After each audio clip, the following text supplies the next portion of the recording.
What's up, everybody? Fred Ricciani of TSC here at New York Comic Con, the jam-packed Jacob Javits Center. We're here for this awesome event that celebrates comic book culture, video game culture, anime, you name it, they got it. Let's check out some highlights of NYCC. TSC staying alongside Daniel Monaro of Z100. We're here at New York Comic Con, the jam-packed Jacob Javits Center. Danielle, what brings you here today? First of all, I'm hanging out with my friends at Chevy. We're doing a lot of really cool, fun things. And also, this is my first Comic-Con. Like, I've always heard how amazing it is, and I didn't realize how amazing it really is. This is the coolest thing. I am so happy to be here. Now, not to put you on the spot or anything, but did you grow up being a comic book fan or a video game fan at all? You know, not really a video game fan. Comic books, yes. We did do comic books as kids, but I just love costumes. I love dressing up. Halloween's my favorite time of year. I love dressing up as somebody else, so seeing everybody in costume here just makes me happy. And can you tell everybody what Z100 and Chevy are doing here for the community? Because it's a pretty good cause, right? Yes, we're actually doing a lot for breast cancer, so you may go over and visit our breast cancer booth. It's actually around the corner. And we're also celebrating Disney. Downstairs we have a lot of iconic Disney stuff on our cars. On our Equinox we have Jack and Sally from Nightmare Before Christmas, so go check it out. And we're doing our I Drive For campaign for breast cancer, so it's hashtag I Drive For. So I said I Drive For a Cure. So go on over there, take pictures. We're just doing a lot of things. Chevy always does amazing things for the community, and it's nice that they can bring it here to Comic-Con. For sure, and what I love about events like this is it brings me back to like my childhood, right? And one of the things, one of the other aspects of my childhood I love is the radio, and of course Z100. Not just saying that because you're here. Yeah. So what does it mean to you to meet all these fans and to hear all these people that say, "Man, we love your show. We grew up on your show. We grew up on the Morning Zoo and everything." What does it mean for you to hear the positive impact that Z100 has made in the New York area? It's very surreal and very cool, and I tell you, I've been on the show for 20-something years, and yet I still pinch myself every day and can't believe that I'm allowed to do this, because I work with the most amazing people, and I get to meet, honestly, fans that tell you, like, you get them through all these things that they go through in life. Like, if someone's sick, they'll say, "You've gotten me through the worst. You've put a smile on my face every morning," and that's what makes getting up and doing this every day so worthwhile. For sure, and with the advent of podcasts and how everything's gone digital as well, how has Z100 been able to stay ahead of the curve and be the top station in the country? We have so many podcasts. We have the Brooklyn Boys, we have Fed Cham, we have our 15-minute morning show. So we keep coming up with new podcasts that we put out after the show to keep it relevant and keep it fresh. Absolutely, and before we let you go, I know it's the holiday season coming up. Z100's always got a lot of things going on. Can you tell everybody what's going on with Z100 in the future? We got Z100's Jingle Ball, which, is always sold out in 5 seconds. And actually on Tuesday, this coming Tuesday, we will be in Macy's, and we will be announcing the lineup for Z100's Jingle Ball going down in December. That's all I'm allowed to say. All right, we won't get you in trouble, but before we get out of here, where can fans find you and Z100 online? Z100.com, of course, or ElvisDuran.com. Alongside Sarah Moskowitz, SVP of Content Marketing at Audible, we're outside the Harry Potter Pensive Experience. What can you tell us about this awesome experience that my guys and I just got to go through? Cool, well, I'm glad you liked it. I'm glad you guys got to go through. We wanted to create an experience at Comic-Con that would allow people to Harry Potter fans especially, right? Experience the story maybe in a way that they haven't experienced it before. And if they didn't know that they could listen to the books on Audible and what that performance is like, we wanted to give them an opportunity to be able to test that out. So we created this Pensive experience using the Pensive really as a mechanism to be able to listen to memories from different characters in the stories. And as folks go through the line, they choose a vial. And there's 5 different vials with 5 different characters, and they insert those into different stations inside the Pensive when they arrive in it, and they hear different memories from the books associated with that particular character. So if you went through and listened to Hermione's experience, you could do a second one with Harry or Dumbledore's and have a completely different experience. So it's cool. When you get inside, it's kind of an exclusive inside the Pensive feeling, and there are also memories being broadcast inside, that are sort of shared memories that folks can have. The individual memories are through the vials and the characters. Yeah, it's pretty wild. My colleague did Voldemort. I did Harry Potter. It was just a stark contrast. As somebody that's at Audible where it's been very successful, especially with the Harry Potter partnership, can you talk a little bit about how the impact it's had on the overall brand and kind of like, it's almost like a new age of book reading? Yeah, well, what's cool about Audible is that when you, again, if you haven't experienced a story in that way, you realize that it's a new kind of entertainment that you didn't even know was there. If you love great stories, whether it's reading them, watching them in movies, or watching them on TV, now this is this really portable way to experience the stories that you love. So for the super Harry Potter fan who's read all the books and watched all the movies and has gone to Harry Potter world and will do anything Harry Potter, when you're driving in the car, when you're exercising, it's another way to experience the stories that you love. And the great performance by Jim Dale really, really brings the richness of the stories to life. So it's even more, immersive than you knew. For sure. And from what I understand, you guys have some more Harry Potter merch and content that's dropped on Audible, correct? That's right. Well, we recently just launched an original piece of content called The History of Magic. And it's narrated by Natalie Dormer from the Game of Thrones, so it's pretty awesome. And there is a lot of different unique Harry Potter content that we have on Audible. So in addition to all the 7 books that you love, there's more for the rabid Harry Potter fan. There's a whole bunch there for them, so it's great. And Harry Potter, I believe, is now celebrating 20 years strong, which is just unbelievable to see where this brand has come from books to games, of course, Audible right now. What can we expect in the future with Audible and Harry Potter? Well, that I can't really give that away exactly, but you can certainly expect more. There's no doubt. And before we let you go, where can fans find Audible and everything you guys have going on online? If you go to audible.com as the website, Audible is part of the Amazon company, so you can sign in very quickly. If you're a Prime member, it's very, very easy to sign up, or it's easy to sign up even if you're not. And then you download the app. You get a free credit toward a book every single month. And you can always purchase additional books. There's additional free content every month. So it's an awesome experience. But yeah, download the app, go to audible.com, sign up, you're all set. And if you're a Harry Potter fan like me and you're at a Comic-Con, definitely check this out. Look who we ran into, our frequent contributor, a great friend of the site, Alan Wu. Alan, you're here at the first New York Comic-Con of your career. Of my life, absolutely. What do you think? My mind is blown. I just got here 1 hour ago. I still can't believe how big it is. And Standing alongside artist AJ Moore. He's got some incredible artwork behind us. We're at the jam-packed Jacob Javits Center. AJ, how's Comic-Con treating you so far, man? Oh, it's been fantastic, man. Fantastic. So many people here showing me love, so it's been great. How'd you get your start in art? Because, man, I mean, you got a little bit of everything here. Of course, you got CM Punk, you got the pro wrestling. I saw Black Panther before. You got Childish Gambino. You got a little bit of everything. Yeah, man. Actually, it all started with cartoons. I used to draw cartoons when I was a kid, stuff that I saw on TV, like Ninja Turtles, Tom and Jerry, Bugs Bunny. And it just one thing led to the next, and I'm still drawing. I was actually an animator for a few years. And I came to New York Comic-Con thinking, hey, I want to do comics. And so my brother and I, we wrote a comic, and we started here at New York Comic-Con. This was the first Comic-Con I ever went to, and I'm still doing it. And that's been about 6 years now. It's pretty amazing, and I'm guessing you are a wrestling fan, right? Oh, yeah. Oh, yeah. Who were your favorites growing up, and who's your favorite right now? Oh, man. Okay, I'm glad you said favorites, because I have several. Bret Hart, if I have to go all time, but I liked Mr. Perfect. Let's see, Undertaker I liked, Ultimate Warrior I liked, Legion of Doom, Road Warriors. I was a big fan of the Von Erichs because I used to watch it back in the Territory days. Let's see, and up today, I love AJ Styles and Finn Balor. Let me see, who else we got on there? Samoa Joe I really, really like. And in the women's division, I like Asuka, Ember Moon.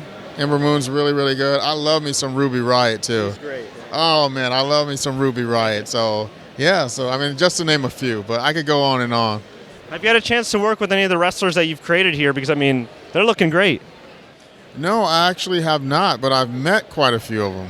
But I haven't actually worked with them now. Well, if any WWE superstars, any indie superstars are watching this, work with this guy. He's super talented. Now, of course, it is also the holiday season after Comic-Con. I'm sure a lot of people would love to pick up some of your work for the holiday season. Great gift idea. Do you have anything coming up that people could look out for? And where can fans find all that online? Well, first of all, you can find me on Instagram and Facebook under artist AJ Moore. And I have a lot of new stuff coming, especially with wrestling. I want to go back into way back. Do some of the, some of the legends, and I have some new stuff coming too. I've really been into a lot of the indie scene, so I have a lot of some more Bullet Club stuff coming too. So you're going all in on the art. Oh yeah, all in, all the way. Here with presidential candidate Andrew Yang here at the jam-packed New York Comic-Con 2018. Andrew, how's it going? It's going great. It's such a blast to be here. I was a comic book nerd growing up, so I feel like I'm home. Well, welcome home. Now, for those of you watching at home, you might be wondering, wait a minute, presidential candidate, Comic-Con? Before we get to your story, what actually brings you to Comic-Con? Because it's not every day we get a presidential candidate here. Well, my platform is all around the fact that we're automating away millions of American jobs, that Donald Trump became our president because we eliminated 4 million manufacturing jobs in the Midwest, and we're about to do the same thing to workers in retail, call centers, truck driving, and on and on. So I'm here at Comic-Con because the people here at Comic-Con understand the future better than most anyone, and they understand that we need to make big changes as an economy and a society. So my platform is that every American adult receives $1,000 a month free and clear, universal basic income, which I branded the Freedom Dividend. And I think that the people in Comic-Con understand what that would mean for Americans across the country. And as far as your love for comics, gaming culture, when was that introduced to your life, and why has it stayed a part of your life even now as you go into politics? Well, I grew up in upstate New York, this geeky Asian kid, and I got Marvel Comics and those brown wrappers every week. My brother and I would pounce on them and fight over who gets to read them first. And Peter Parker was our patron saint because he was like that geeky kid who still got the girl and all this other stuff. So now I'm a parent myself. I've got 2 young boys, and it's fun getting them into the same things I was into. And before we let you go, we've interviewed a number of creators here who have combined education with their love for comic books and their work. Would you like to see down the road maybe some more education in schools in the form of video games and comic books? Because obviously it's had a positive impact on a lot of people here. I think comic books in particular are a great medium to convey information. It's like really engaging and informative, and I think that would be a great innovation in many, many contexts. Our secondary education right now, it's so out of date. It's preparing people for this industrial economy that doesn't exist anymore. So we definitely need to innovate on many, many dimensions and try and make high school and secondary school much more relevant to people. Great. Well, Andrew, we really do appreciate the time. Before we let you go, where can fans find you and your upcoming events online? Yeah, if you want to make an economy that works for human beings and gives every American adult $1,000 a month, just go to yang2020.com or Google my name, Andrew Yang. I'm flying from here to Iowa tomorrow, but we can make this real if we just get enough Americans on board with the fact that we need to change our economy for the better. Great. Well, best of luck in 2020. Thank you so much for your time. It's great to be here. Thanks for having me. Staying alongside some of our great friends and biggest fans, Michael Rinsberg, Joe Pompa. They're here at New York Comic-Con. Guys, how's it going? What's going on? How was your day? It's been a little bit busy. Happy to run into you guys. Still rocking the Zack Ryder gear. Can you show off those sunglasses, Mike? Absolutely. Woo, woo, Woo. You know it. and they know. And they know it. Now, you guys have been going to these things for a number of years now. I have as well. I keep running into you guys. It's like a running gag. Dude, I feel like this has been the biggest yet. Some people have even told me this has gotten bigger than San Diego Comic-Con. What's your overall assessment of how things have kind of grown over the years? It's very busy compared to the way it was 10 years ago when I went to my first one. I think this is actually one of the more organized ones since I guess they renovated the Javits Center. It was interesting, the new entranceway when we first came in. Yeah, I mean, I feel like it's definitely not as bottlenecked as in years past and everything. But have you had any snafus, Mike? Any kind of awkward moments? 'Cause there's a lot of cosplay. I had a dude with a spear, like, kind of bump into my gut, almost kill me. Anything along those lines? I haven't really ran into anything yet. Everybody appreciates our Zack Ryder gear. So I haven't had anything. This has actually been one of the better Comic-Cons. I'm not overwhelmed yet. They definitely made the autographing area a lot better. It's all the way in the back this year, and it's a lot more organized and cleaner. And overall, I think this is probably the best year yet. And yes, it does keep getting bigger and bigger each year, but at the same time, that just is only better for the fans. So Cool. All right, guys. All right, let's do it on 3. Woo, woo, woo. You know it. I know You know it. He knows These it. are, and They know it. they know it. Yeah, what they said. Can you tell us what brings you here today at New York Comic Con? Oh, we're here to show off My Hero 1's Justice, coming out October 26th for PS4, Xbox One, PC, and Nintendo Switch.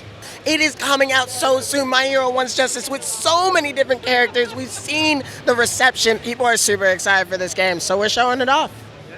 Dude, we are super excited. You're a brand manager. He's a social media manager. What would you say is the difference between your day-to-day duties?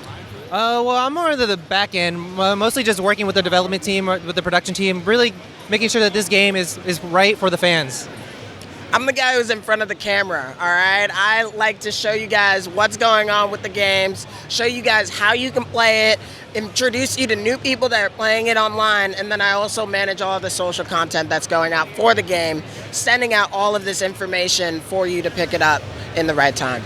Well, we know the game's coming out soon. Can you tell us a little bit about it and what fans can expect? Well, yeah, it's based on the popular series right now. Fans can expect epic moments, some of their favorite characters, all in a 3D arena fighter. Randy, how many characters are in the game? Oh, fans will get 20 characters right at launch. 20 characters. You guys, did you hear Holy that? Doodle Squad. I love this guy. Holy Doodle Squad. 20 characters, you guys, and each one of them is so unique. That's the best part about this game, right? All of these characters, when you watch the anime, when you read the manga, they all have their very own unique quirks, right? And that shows within this game, all right? You can play as all those 20 characters. All of those 20 characters have totally different strategies that you use to win the game. In addition to that, there's a whole assist functionality of the game, too, where you bring in 2 extra characters. And those 2 extra characters have their own quirks as well. So it's really awesome. You guys pick it up October 26th. And I'm sure it's going to be an awesome game, but I would imagine not without its challenges. I mean, in today's video game climate, it's really tough having to stay on top of everything, the demand, all the different platforms, everything. For anybody watching at home, can you give us kind of like an idea of the work that we don't see that goes into creating a video game and now promoting it for its release? Well, we want to make sure that this is an authentic experience for the fans. You know, we try to get everybody's quirks to the T. It's really like living the anime in 3D on video games. It truly is, man. And honestly, you know, Bandai Namco, we're here promoting My Hero 1's Justice, but we're also here promoting 4 other different titles, all right? And that's just a small fraction of the amount of games that we are pushing out to you guys because we love showing up all these titles. But for My Hero 1's Justice specifically, the work that we put in and the passion that we put in to get this game to everybody, we do it because we love My Hero. That's why we do it, all right? It's honestly such an awesome, awesome product to work on. So we want you guys to have fun checking that game out. Joe, tell us a little bit about yourself and these novels you're selling. Hey, what's going on, y'all? My name is Joe Ponder. I'm an aircraft mechanic by trade, so don't really have a home base. My job kind of sends me all over. But my books, the job that I really love, sent me here to New York today. So I got 2 novels out. I'm a sci-fi author. I have Kings of Earth here, which is an action-packed sci-fi mystery thriller. If you can zoom in on the cover there, you'll see it's got mechas, zombies, gangster cartel, mecha, I said mecha, samurais, a little bit of everything, jam-packed into a very tight-knit mystery story. One that I just put out this year, though, that I'm really excited about, this is first time being revealed here at New York Comic Con, is Peacekeepers, P-I-E-C-E Keepers. This is an action-packed superhero story, 7 superheroes, 1 from each continent. But what's cool about this is the entire novel rhymes from beginning to end. Just like Geoffrey Chaucer, Edgar Allan Poe, Dr. Seuss, the whole novel rhymes. So I'm excited about that. And I'm glad to be here with TSC TV. Yeah. Hey, man, we're glad to be here, too, with you. Can you tell us about how you got into this crazy industry? Because, you know, you are always on the road or in the air and doing your thing. I'm sure a guy like you does need a creative outlet. This is a tremendous outlet. How did it all start for you? Yeah, well, I actually started in college. I was at University of Kentucky, and they were doing open mics, and I would go up there and recite poetry, but a lot of my poetry was in story form. Some of it a little political and about a lot of different subjects, but the people loved it. People really loved when I went up there and performed. So I just got into it more and more, and someone told me that I need to try to put it in book form, and I did it, and it's been really successful. And so after releasing the first book, the next challenge was to try to write a story in poetry form. which I did with Peacekeepers. So yeah, that's kind of what got me started in this genre, this industry. That's awesome and all. And I'm not trying to give away your secrets or anything, but I'm sure there's a lot of independent artists, independent creators that are wondering, where the hell do I start? How the hell do I start? Do you have any advice for anybody watching right home? I don't really know. It was really nothing to it but to just do it. My job kept me really busy, but when I was able to break away, where I was staying in a hotel by myself and had a little time, I would just start jotting stuff down. You know, you can always say tomorrow, tomorrow, tomorrow, but, you know, there's nothing like the present. So you got to just, you know, if you have a goal, if you have a dream, you got to just jump into that. No one wants to spend their whole life working a job that you don't like. You know, what else are you living for? So I just followed my passion.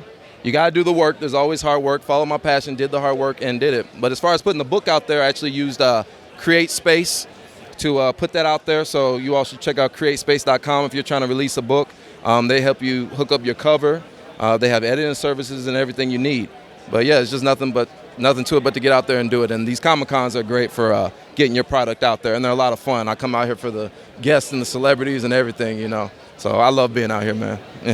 And from what I understand, this is your first New York Comic-Con. What do you think? Absolutely. First New York Comic-Con. Yeah, I'm loving it. I've done a few, did a C2, E2, and a couple of different ones in Texas, and then went out to San Diego Comic-Con, of course, the big one.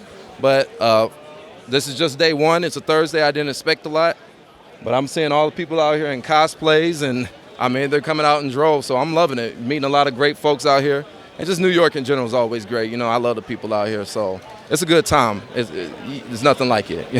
Well, the people seem to be loving you. Before we let you go, man, where can fans find you online? Yeah, so my name's Author Joe Ponder, and that's the name of my website, too, authorjoeponder.com. My Instagram is Author Joe Ponder. My Twitter is Author Joe Ponder. You see there's a pattern there, you know. But yeah, real simple. Author Joe Ponder, that's my brand. Look me up, find me online. Staying alongside Jackie, the brand manager for God Eater 3, which just premiered exclusively right here at New York Comic Con 2018. Jackie, how's Comic Con treating you so far? Excellent. Gosh, it's the first day and there's so many people already. We've been having lines from every single game, from Soul Calibur, Ace Combat, and God Eater, so pretty exciting stuff. Now, what can you tell us about God Eater 3, which, again, just literally premiered a little while ago? Well, if you've played God Eater 1 and God Eater 2 Rage Burst, this is actually the third of the series, but it's unorthodox. It follows a brand new storyline where you are a special type of operative called God Eaters, where you actually go in this post-apocalyptic world and take down these big bad monsters that have kind of like taken over the world in desolation. So it's a action-packed game, more JRPG side, but there's a lot of weapons you can customize as well as items, and you work as a team and you have that online multiplayer aspect to it. Awesome. I know you can't reveal everything, but what's the favorite part of the game you've seen so far? Man, beautiful environments. And working with this production team, they're actually the same production team as Code Vein. So if you've seen the aesthetics of that, you'll see some similar aesthetics here as well with the characters and the monsters. But I would just say the beautiful world and the storylines behind them. We've been revealing a lot of the different characters in this game. And so we have a couple more things to reveal, but I'd like to say the environments and how we have this new updated battle system for our fans of the original God Eater series. They'll definitely appreciate what's going on for God Eater 3. And of course, there's all kinds of timelines you have to meet when it comes to creating a game, especially a sequel of a highly anticipated game and everything. Were there any challenges you guys ran into that you've had to adjust with the ever-evolving industry of video games? Yeah, I'd have to say so. It's definitely like managing the expectation of what the God Eater fans want, right? You want to have more weapon classes. You want to have more special items to equip on your weapons to make them more special. And you want to show that in a way where you can show the original God Eater fans, like, hey, look, we listened to all of your feedback from the previous two, and we're bringing it in. So hopefully managing those expectations, and when the title comes out, they're exceeding them. And for any fans watching us at home that may be like, oh man, I want to try this, but I haven't played the previous two, what would you say to them? Oh, they've only played the previous two, or they haven't? Oh, they haven't. Any new gamers, how would you, and what's your elevator pitch to them? Oh, they got this. This is perfect, because actually this story sets off to where these God Eaters were actually created by a headquarters called Fenrir. And in the first two games, that's where that storyline follows, with the headquarters of these God Eater special ops team. However, with this new unorthodox one, we actually decided that Fenrir headquarters has collapsed. So now you're trying to restore it. Near also this new type of God Eater called adaptive God Eaters that kind of are actually more powerful than the previous classes from before. So you're this new team, you kind of set off in a different story. Even though you continue the storyline, you kind of set off in this different place in the story to where you don't actually have to play the previous titles to appreciate it. However, if you have played them, you kind of get all of the different references. You get the background story, so you kind of are already way ahead of the curve. That's right. So what you're saying is it is noob friendly. Yes, very new friendly. Master Roshi of Dragon Ball Z here at New York Comic Con 2018. Master Roshi, what brings you here today at NYCC? Well, I'd started off when I was training Goku and Krillin. I don't really know where they're at right now, but I've seen a lot of other people who are seeking my training, and I'm willing to be a part of that. But boy, oh boy, is it overwhelming. I am most certainly looking for Bulma right now, but I think she's hiding. I love you, Roshi.